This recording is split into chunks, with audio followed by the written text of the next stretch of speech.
bahwa Yesus Kristus menang. Anda tidak tahu pada saat itu saudara, Yesus Kristus mati dan pada saat itu dia turun dalam kerajaan maut. Saudara, apa yang dilakukan Yesus di dalam kerajaan maut? Mari kita lihat saudara di dalam Alkitab kita, dalam kitab 1 Petrus. Kita akan baca ini saudara. Kita mau berkemenangan hari ini karena kita tidak mau setan menang atas hidup kita. 1 Petrus pasal yang ketiga ayat 19 dan ayat 20. 1 Petrus 3 ayat 19 dan ayat 20. Demikian bunyi firman Tuhan.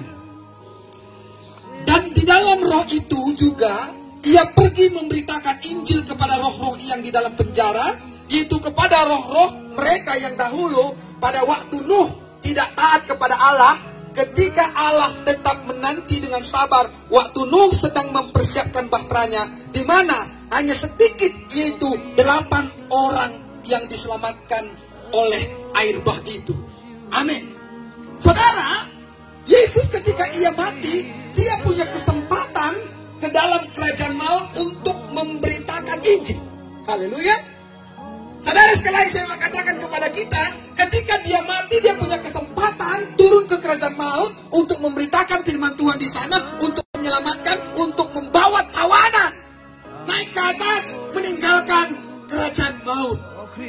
Artinya saudara, saya mau katakan kepada kita, ini jangan kita salah tafsir, jangan kita nanti berpikir saudara, kita bisa menginjili orang mati. Tidak saudara, ini hanya bisa dilakukan oleh Yesus Kristus Tuhan. Dan ini sudah dilakukannya sekali selama dunia ini ada. Ketika dia mati, dia turun ke kerajaan maut. Itu yang Alkitab katakan. Artinya dia memberitakan firman di sana. Artinya dia menyelamatkan orang-orang di sana saudara, di dalam kerajaan maut. Dan dia bawa naik ke atas. Dan kitab Wahyu katakan saudara, bahkan dia ambil kunci kerajaan maut. Dan kunci kerajaan maut itu pun ada di tangan Yesus sekarang.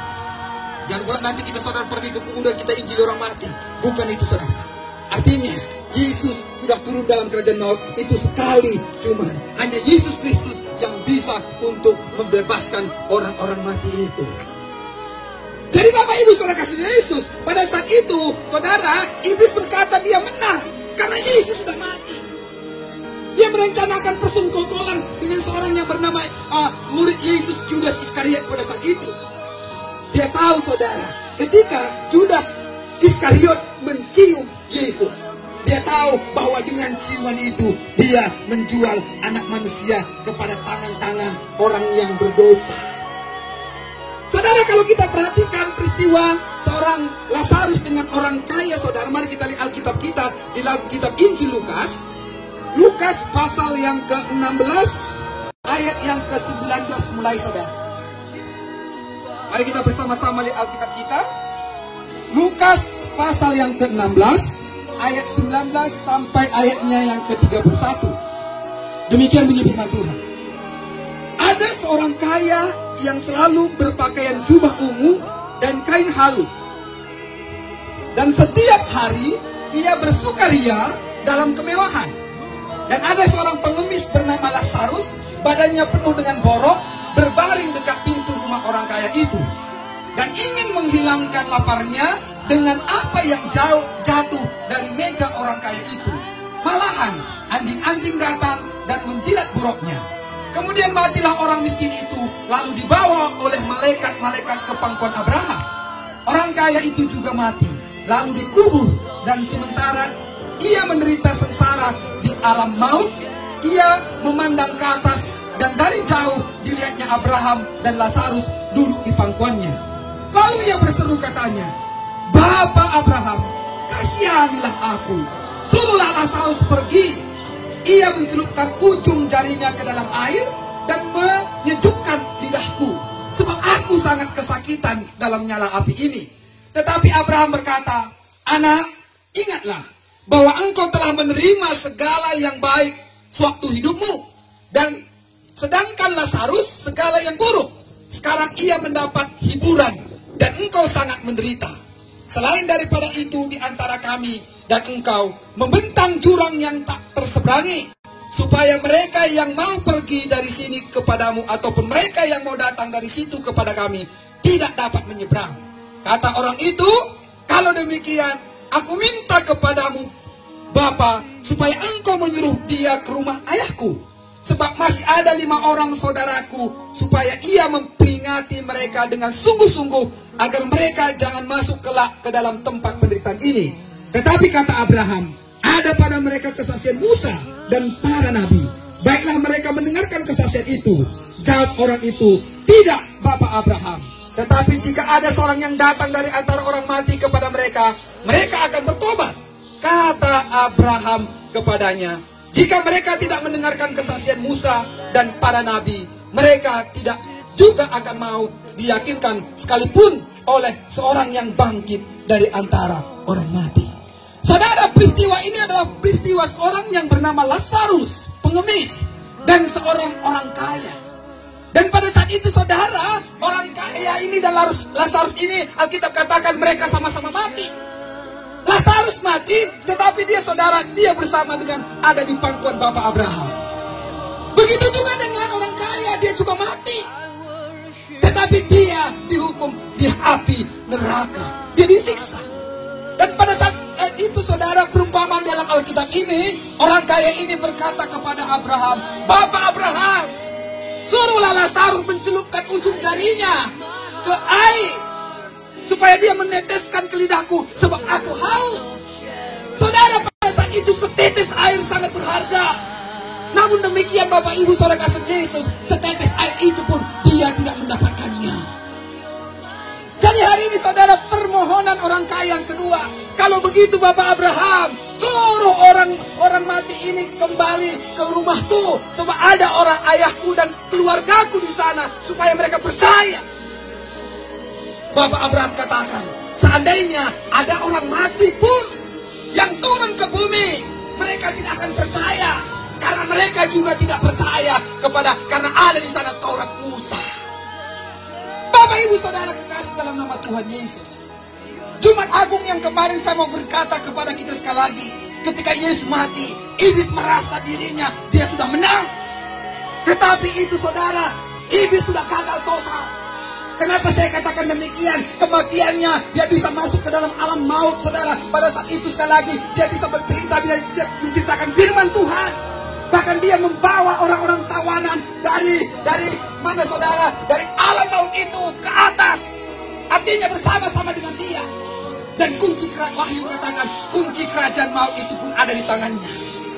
Dan hari ini, Bapak Ibu Saudara kekasih dalam nama Tuhan Yesus, bagaimana perumpamaan Lazarus tadi dengan orang kaya. Ini kesempatan buat kita saudara, bahwa Alkitab katakan tidak ada lagi hubungan antara orang hidup dan orang mati.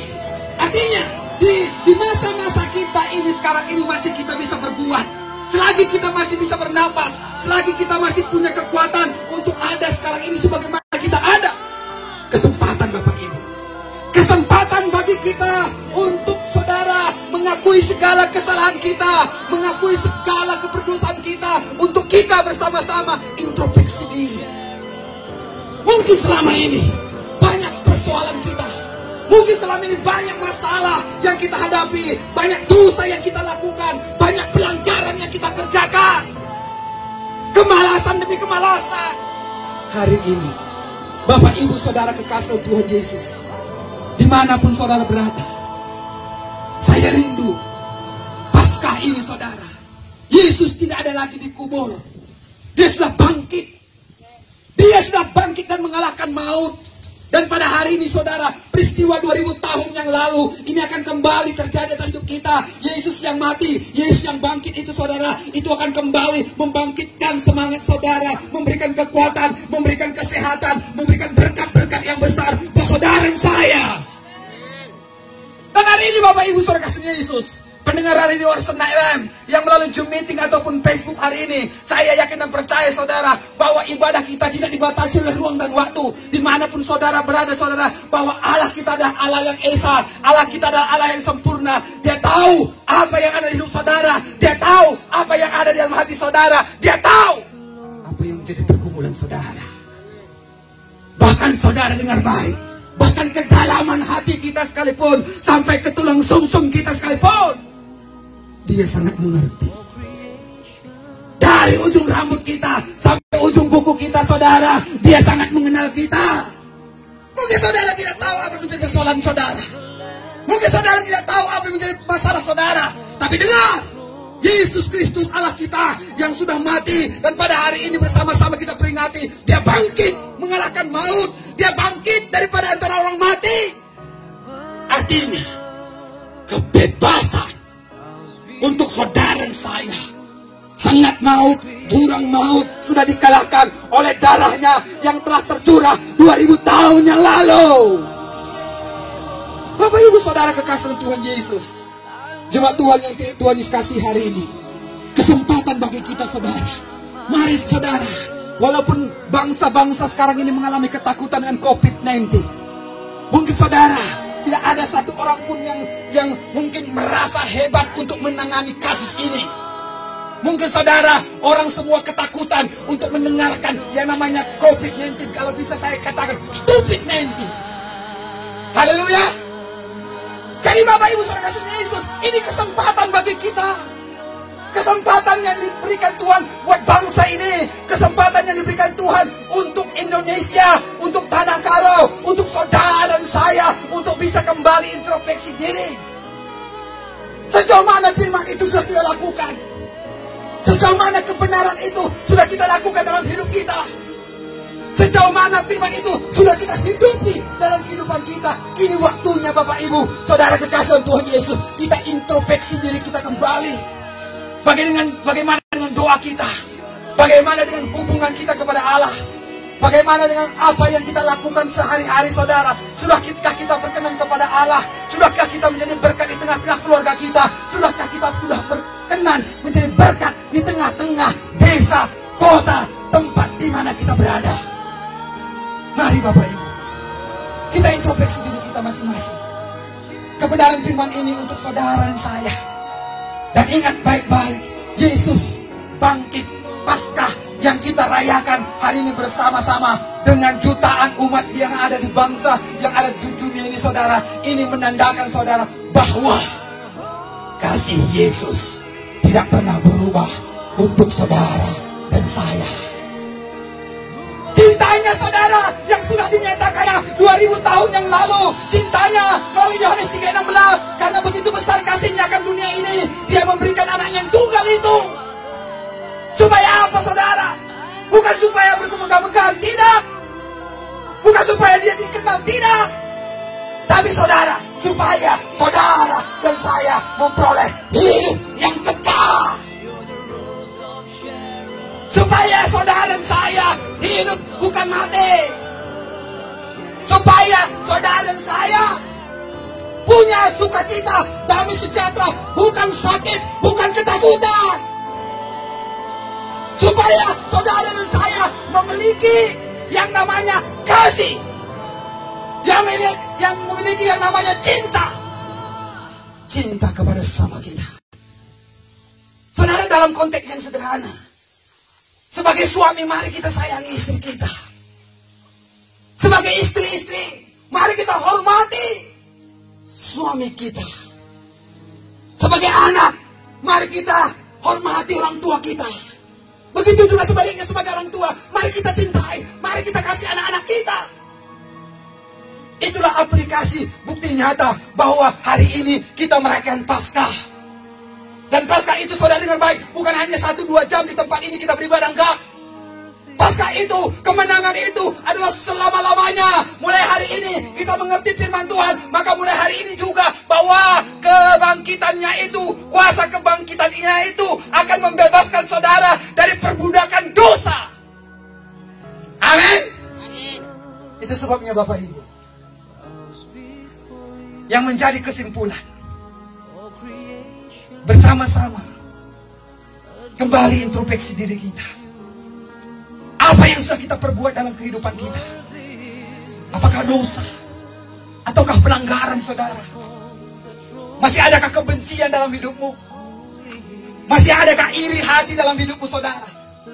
Kesempatan pagi hari ini, mari kita saudara mengakuinya di hadapan Tuhan. Mari kita datang kepada Tuhan mengakui bahwa kita ini saudara membutuhkan Yesus. Bahwa saudara dan saya membutuhkan Yesus. Dan hari ini biarkan Yesus yang kita sembah itu memulihkan hidup kita. Biarkan Yesus yang kita sembah itu menyembuhkan setiap luka-luka kita. Biarkan Yesus yang kita sembah ini, saudara, menyembuhkan setiap sakit penyakit kita hari ini. Dan biarkan kuasa itu mengalir. Saudara, sebentar kita akan menerima tubuh dan darah Yesus. Kesempatan hari ini Bapak Ibu Saudara kasih Yesus, kesempatan bagi kita untuk memperbaharui kembali iman kita, untuk memperbaharui kembali iman kita. Dan mari kita Bapak Ibu Saudara kekasih Tuhan Yesus, biarkan firman ini menjadi kekuatan. Biarkan firman Tuhan ini, saudara, menjadi kekuatan dalam hidup saudara. Mari kita tundukkan kepala.